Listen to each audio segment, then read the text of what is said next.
Well, hello and welcome once again to It's My YouTube and I'll blog if I want to. Place where it's my YouTube and I'll blog if I damn well please. Well, anyway, just progress on this. I'm actually going to be putting, another coat on this, but just basically kind of show. I mean, it's not as hard as I want it to be, but it passes the knuckle test. It's not. It doesn't feel like just some whatever. It actually has like some. It's not as solid as I would like it to be, but then again, once I actually get everything done and then also do the inside here, then so I think it's actually going to come out pretty damn well. Ended up actually finding another pack of baby wipes that ended up getting dried out earlier, so I've got plenty of reinforcement material to deal with, because I can't find the fiberglass cloth that I actually have. But based on what happened here, this will definitely hold up to a weekend at Dragon Con. And I'll probably be able to actually get some pretty extended use out of this.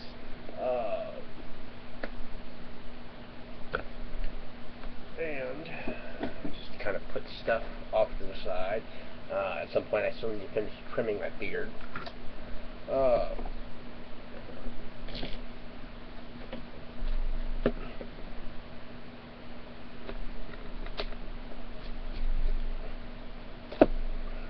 But basically, all you do with this, like I said, like I've done before, is using this.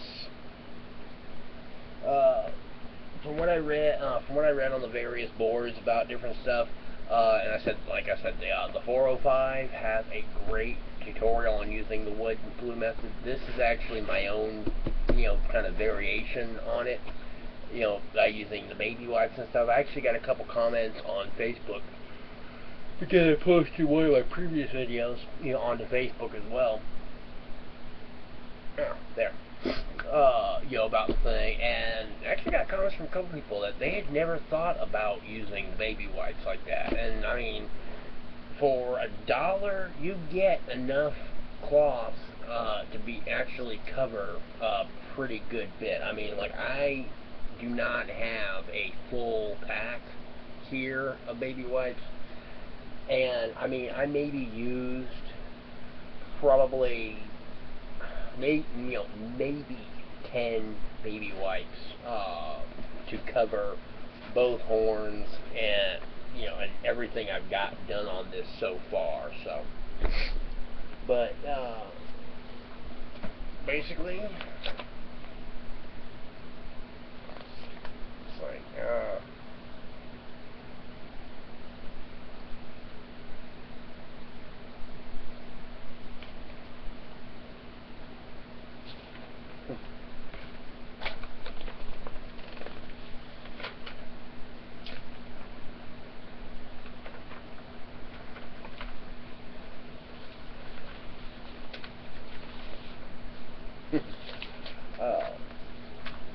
anyway, pick 4 other random sheets.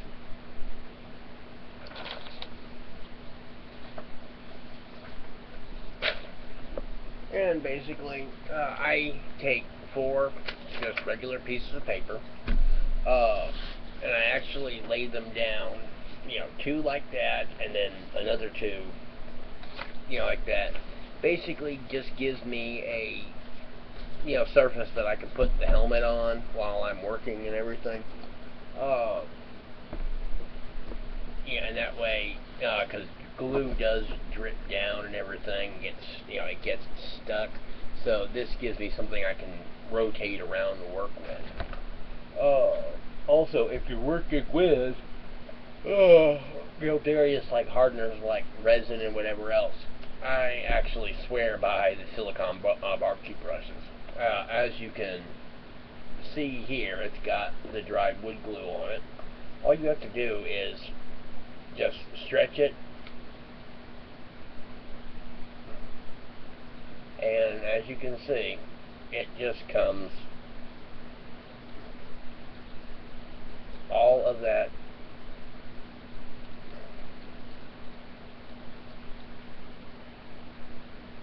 just comes right off.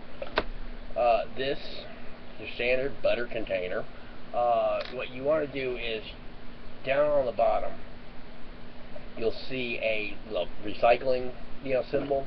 You want to find the one that says PP underneath it. That's polypropylene plastic.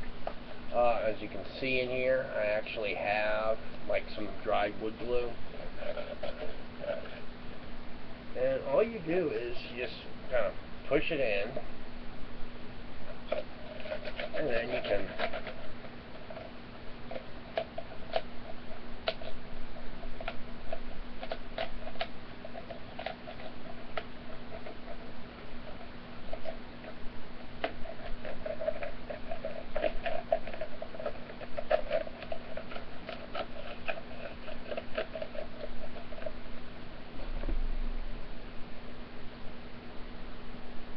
it's just, the dry wood glue, so you can actually see the difference. I didn't actually try to get that much out, but you can just perfectly clean it completely. But yeah, this actually works good for like fiberglass resin and everything else. I mean, fiberglass resin does not stick to this. At least not permanently anyway. What you do is, if you're using one of these to mix your fiberglass resin in, once you're done with the piece, whatever you got extra in there, don't worry about it. Just come back to it the next day when it's had full time to cure, and then you just kind of squeeze it or kind of roll it. It completely separate. I've actually had a couple that I was doing before that I actually, once I rolled it and just kind of squeezed it a little bit to actually make it separate, pulled the entire residue out in one just kind of cup of resin, basically. So, and, for those of you who didn't catch my other video, though, all you do is you just take the thing, the board, by the way, that I was mentioning before I got a little sidetracked, the 405 is a costuming forum board. They talk about a lot of different things, and this was in one of the Pepakura groups.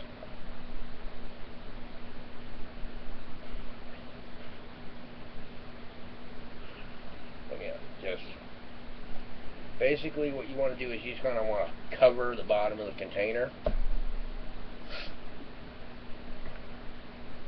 Cap back on it. And then you want to just take regular water. Nothing special. And what you want to do is you want to thin this a little bit. You don't want to thin it too much. You want it to be able to run. I may have thinned, okay, no.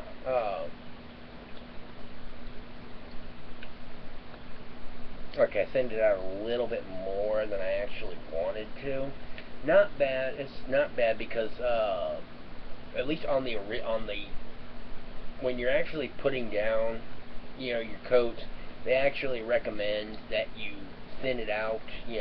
Probably I think the only ratio I actually saw was like 1 to 1. Which, if you want to thin it out that much. But basically, yeah, you want to be able to pick it up.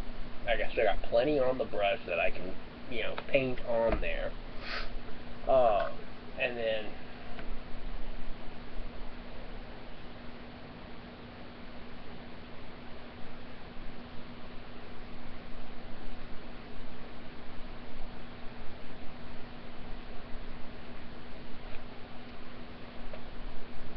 it doesn't matter whether you get it in strips or not. It's better to get it into strips, but you can actually just tear it into chunks, whatever else. You basically want to get complete coverage, though, because you can still see on this, where you can see like the seams between the various pieces when I was assembling it. What this does is it actually allows you to basically just kind of cover the seams so that as you put more glue on and everything, it will help smooth out the overall helmet. What you would also do is, like with this piece, I'm not going to be doing, the body filler. A lot of guys actually swear by Bondo, which Bondo works very good. It gives you a very nice hard shell as well.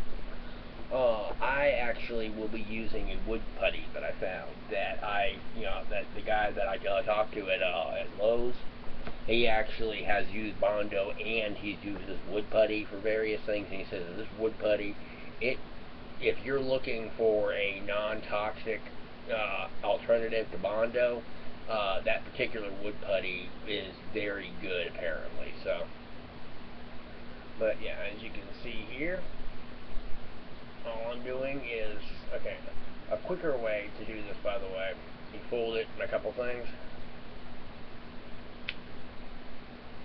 So that way, and that way, basically, it just pretty much, it kind of just speeds up your process some. Just little tricks and stuff that you'll learn along the way.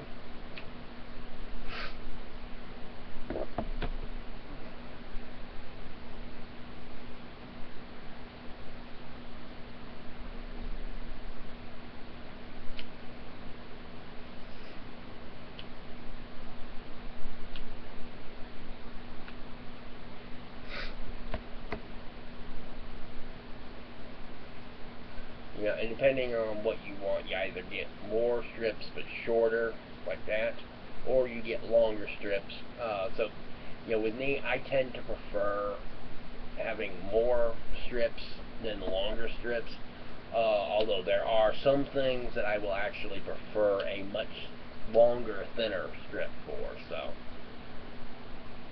it really depends on the thing. Like the tips of the horns here, that is something that is really good to have the long, thin strips for, because it's a lot easier to wrap around the horn.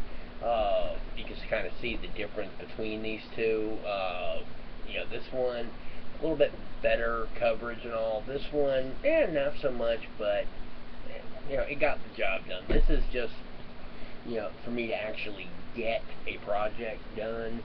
And then I actually haven't decided whether this is going to be the permanent helmet for this particular build that I'm doing, or if I'm going to be going with a different one. That the actual suit that I'm going to be doing, that this is part of, is eventually going to be a Darth Vader kind of inspired thing, because I got this, which this is actually substituting as the bell that you would see on his helmet.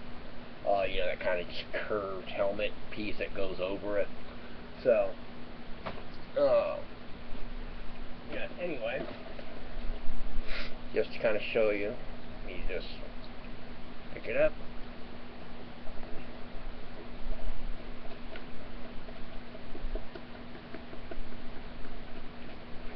And put it on. It's actually,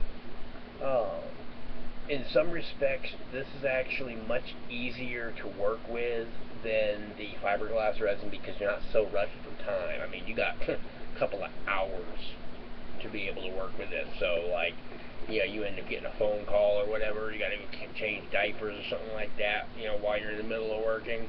Not so big a deal.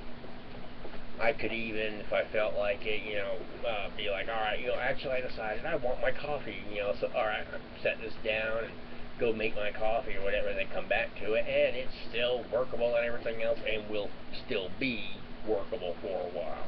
Now, as you get it kind of on there and thin it out in the process, it will dry a little bit faster.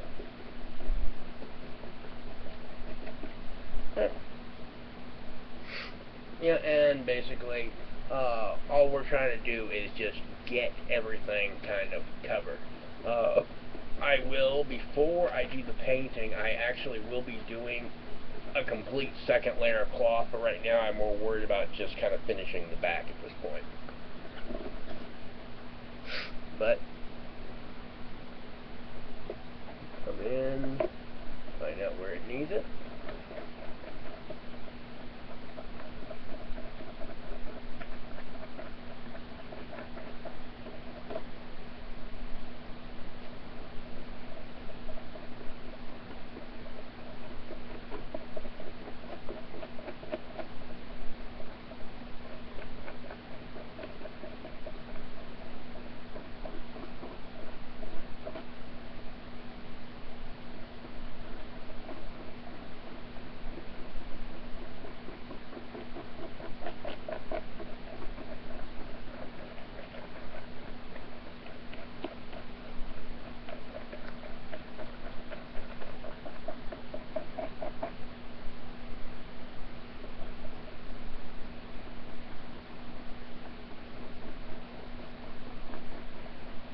Yeah. And then depending on what you got in your materials built, like this is actual cardboard rather than paper like a lot of people use. So I can actually slap this on kind of thick and heavy. Whereas if you're doing this on an actual paper build, you know, like using the cardstock or whatever, you can't really put it on that thick because it will like really soak in and it could warp the piece. But once you got the glue on there, then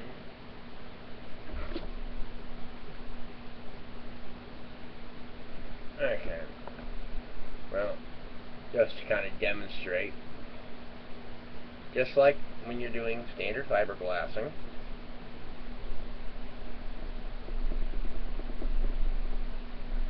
and I'm doing this along this seam here just to kind of give it a little bit more hiding of the seam.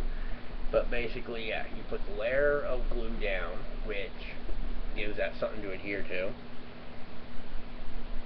and then come back over the cloth.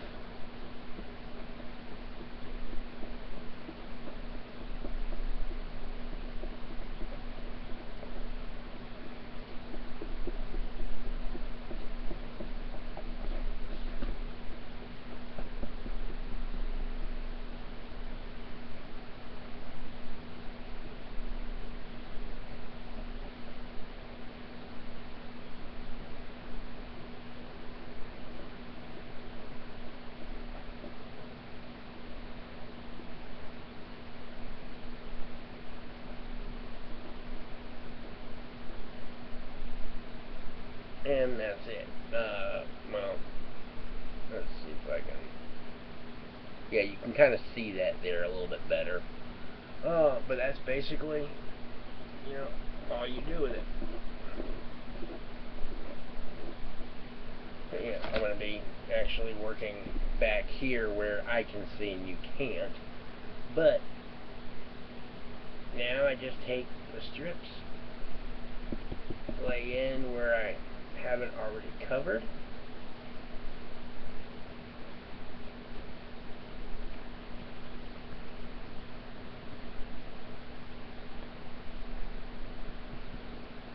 and see, the good thing about working with this rather than the fiberglass is being able to actually use your bare hands on it. So